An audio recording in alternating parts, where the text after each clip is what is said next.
Hey, it's Sarah with Loaves and Dishes, and today I'm going to be showing you how to make this super easy teriyaki chicken. Before we get into today's video, be sure to subscribe and click the bell icon so that you'll be notified when we upload. So mostly for this video, I'm going to be showing you how to make the sauce because we have other videos about how to just cook chicken. So I put in 2 tablespoons of oil and I'm adding some garlic and some ginger. And just as a warning, if you use the pre-minced ginger like I just did, if your pan's too hot, it's going to splatter everywhere because that's what I did. So then I added half a cup of soy sauce, a 1/4 cup of rice vinegar, and a 1/4 cup of mirin. If you can't get mirin, that's okay. I would just maybe use water or some chicken stock would probably work well. And then I'm adding some brown sugar. And I said on the screen that you could add 2 to 4 tablespoons of brown sugar depending on how sweet you want it. I like mine a little on the sweeter side, so I added more. If you like it sweeter than that, you could add more brown sugar if you wanted to. Anyways, mirin is a little bit sweet. It's sort of like a cooking wine. And you can find it, I think you can find it at a regular grocery store, but you can definitely find it at an Asian grocery store.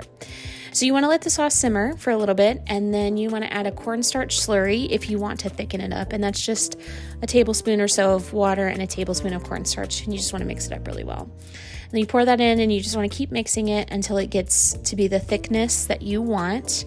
And then when it gets there, you just cut the heat, and it won't really thicken up much more.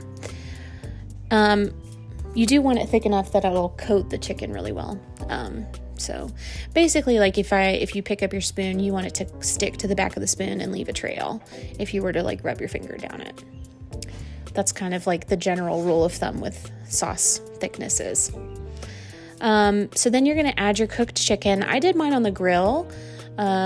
You could do yours in a pan if you want. And if you want to see how to do that, we have a video called How to Cook Chicken Pieces in a Pan. I'll link it in the corner. But that's really simple. I just wanted to grill it because we're preparing for friends to come over and I didn't want to dirty up any more dishes than I had to. So I'm just cutting that up into bite-sized pieces, and since it's already cooked, it doesn't even matter if the pieces are all the same size, just roughly bite-size. And then I'm going to toss those in the sauce, and this makes a lot of sauce because I like a lot of sauce. I'm an extra sauce kind of gal. So just, be aware, it makes a lot of sauce, but that's it. If you want to see more recipes, check out Loaves and Dishes, and thanks for watching.